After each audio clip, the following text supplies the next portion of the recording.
美国简报。美国简报的信息与观点来自美国和国际权威媒体、智库、政府机构与专家，我们进行了专业的整理、编辑。首先是巴西，现在是阿根廷。人民币贸易协定提振美元。南华早报。阿根廷将从4月开始以人民币支付 10.4 亿美元的中国进口商品，从5月起每月以人民币支付 7.9 亿美元。在经历了历史性的干旱导致出口减少之后，这个南美国家正在寻求维持其美元储备。人民币在中国跨境交易中的使用率从2010年的0月升至3月份的 48%， 而同期美元使用率从 83% 下降到 47%。韩国总统尹锡悦在国会联席会议上发表讲话。华盛顿邮报。韩国总统尹锡悦周四在国会联席会议上发表讲话，正式国事访问，纪念美韩结盟70周年。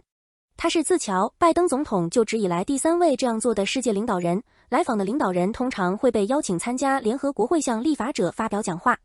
国会议员赞扬韩国对 COVID-19 大流行的反应和对民主的捍卫，首尔领导人对美国领导的全球秩序的支援以及无情的军事投资。韩国成为美国朋友的高昂代价。金融时报。美国正在推动韩国的半导体制造商，主要是三星和 SK 海力士。如果美国公司美光以国家安全为由被排除在中国市场之外，就不要填补对中国供应的任何缺口。半导体是美国安全和贸易运动的主要压力点之一。在美国去年对中国的晶圆和晶圆设备贸易实施广泛管制后，韩国公司可能会失去豁免权。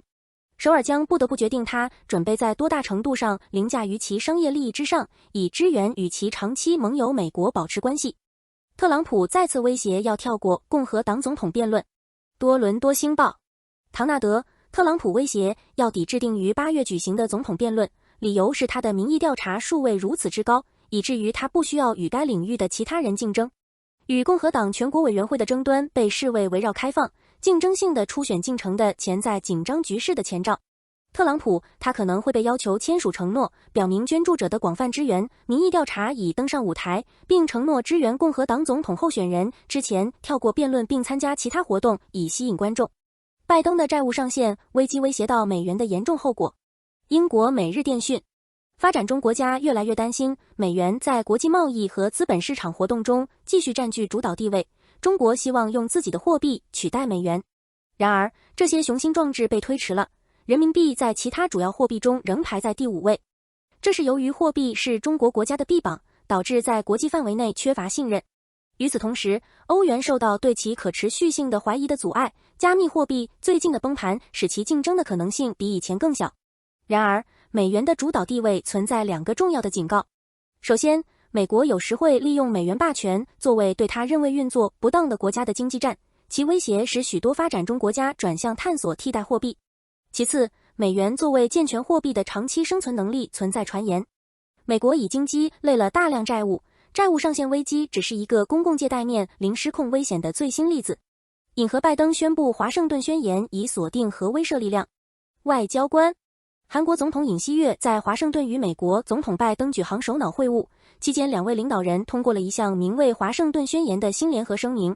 2位领导人重申了对美国对韩国防御的承诺，以及首尔对和不扩散条约义务的承诺和再承诺的相互信任。由于朝鲜不断发射导弹和坚定不移地致力于发展核计划，美国的延伸威慑及所谓的核保护伞越来越受到质疑。韩国人支持该国发展自己的核武器，即使他们仍然支持美国的防务承诺。为了遏制要求韩国获得核武器的呼声日益高涨，尹和拜登宣布成立核磋商小组，以展示更具体和实质性的举措，运行新的扩展威慑系统，讨论如何规划和突发事件，并就联盟的核威慑方法进行合作。根据华盛顿宣言，美国还将进一步提高战略资产对朝鲜半岛的定期可见度。美国核潜艇即将对韩国的访问就是最好的例子。中国团结世界反对西方价值观的最新尝试。经济学人。中国国家主席习近平公布了他的全球文明倡议 GCI， 此举被视为他让中国被承认为文明国家的雄心壮志的一部分。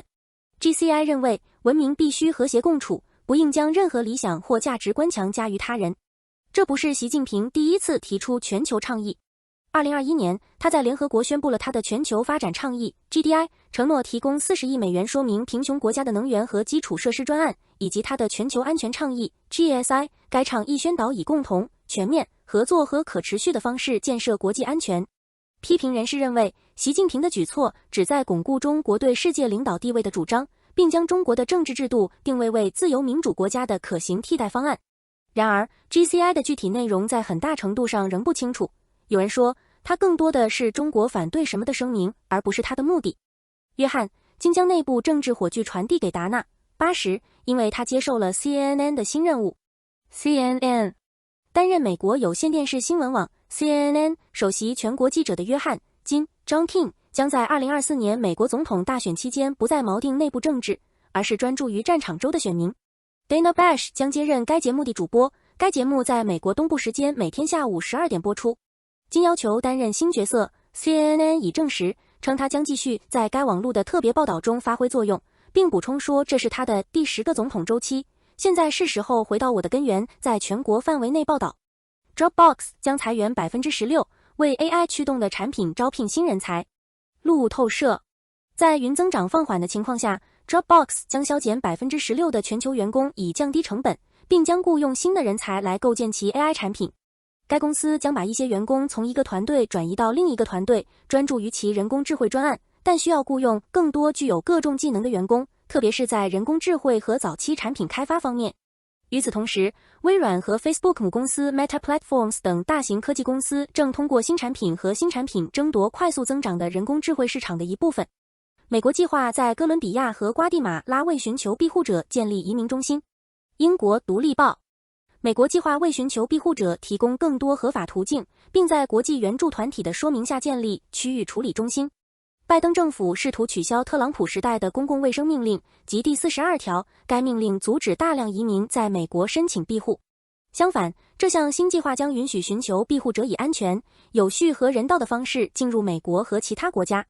新倡议被描述为具有前所未有的雄心和规模。那布拉斯加州立法者将开始关于堕胎的第2轮辩论。多伦多星报那布拉斯加州立法者将恢复关于一项法案的辩论。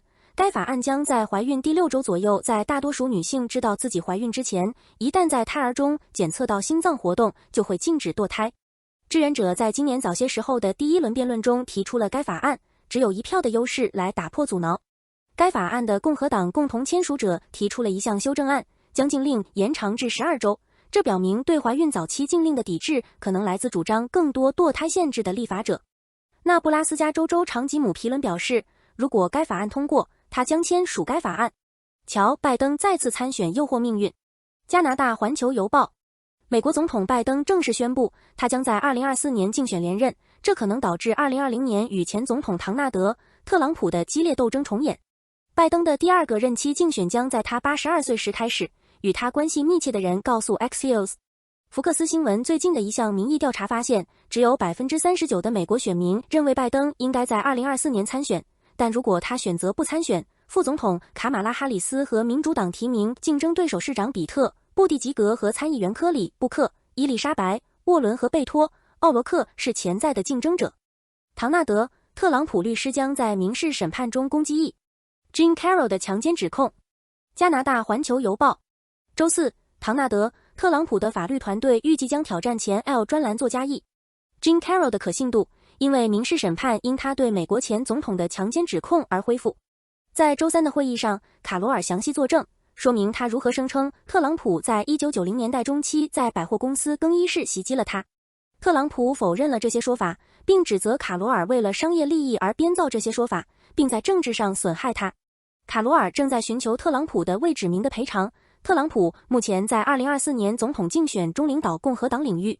佛罗里达州州长罗恩·德桑蒂斯 Ron DeSantis 表示，迪士尼的诉讼没有价值，是出于政治动机。加拿大环球邮报佛罗里达州州长罗恩·德桑蒂斯 Ron DeSantis 回应了沃尔特·迪士尼 Walt Disney Co. 的诉讼，称其出于政治动机，并批评该公司缺乏问责制和透明度。预计德桑蒂斯将挑战美国前总统唐纳德·特朗普的共和党提名，他卷入了与迪士尼的争议。该立法禁止在课堂上与幼儿讨论性和性别认同。